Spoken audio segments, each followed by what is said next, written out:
Hello mga ka-trending, welcome back to ZK Trend. After 1 year in the making, newest business ni Donnie na analog will be opening very soon.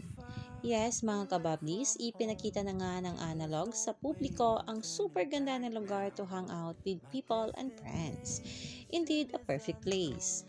At ipinakita na rin ang house rules na ayon nga dito, nothing complicated, we're just protecting the kind of night that's getting harder to find.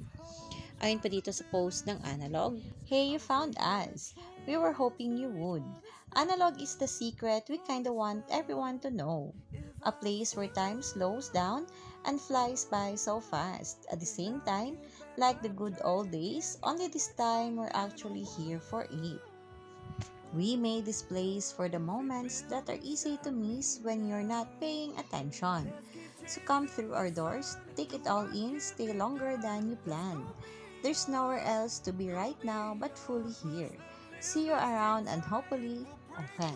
Marami na nga ang nagsasabi na isa sa mga love language ni Donnie ay naipakita rin niya sa analog. Very Donnie at Belle lang kasi, no phones, only memories were made.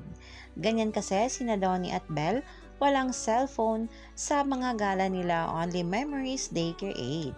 At ayon pa si isang mapagkatiwalaang source ay present umano si Belle Mariano noong isang gabi sa analog kasama sina Alora at Ryan Bang.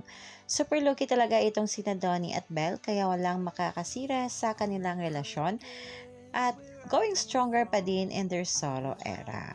Kaya naman congratulations na kaagad Don